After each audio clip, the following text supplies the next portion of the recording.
बिस्मिल्लाहिर्रहमानिर्रहीम। अस्सलाम वालेकुम। 3 क्लास कैसे हैं स्टूडेंट्स? मैं उम्मीद करती हूँ सब ठीक होंगे। चलिए बेटे उर्दू की बुक खोलें और हम पढ़ रहे थे सबक नंबर 2 नात। उसकी हमने एक्सरसाइज की और आज हमारी एक्सरसाइज मुकम्मल हो जाएगी। हमने आज सवाल नंबर 7 करना है। जुमले बनाएं।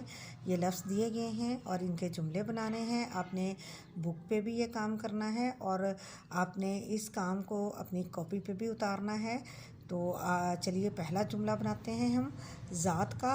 जो जुमले बेटे मैं आपको दूंगी आपने वो तो लिखने ही लिखने हैं, ठीक है। हर जुमले के साथ आपने अपनी तरफ से भी एक जुमला ज़ात का बनाना है। जैसे हक है उसका जुमला बनाना है और ज़िंदगी उसका जुमला बनाना है, ठीक है। तो बच्चों ये आपने करना है। तो ये देखें ज़ात का जुमला है हज़रत मोहम्मद सल्लल्लाहु अलैहि वसल्लम की ज़ात सबसे आला है। अगला है जुमला लफ्ज़ है हक, उसका जुमला हम बनाएंगे आप सल्लम हक का पैगाम लाए। हक का यानी सच का पैगाम लाए। ज़िंदगी अल्लाह ताला की बहुत बड़ी नेमत है।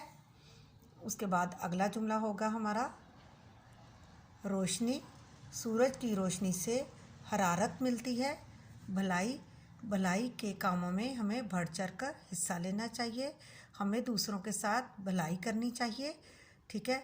मैं उम्मीद करती हूँ आप लोग ख़ुद से भी जुमले बनाएंगे और इन जुमलों को अपनी कॉपी पे लिखेंगे। अल्लाह हाफिज़।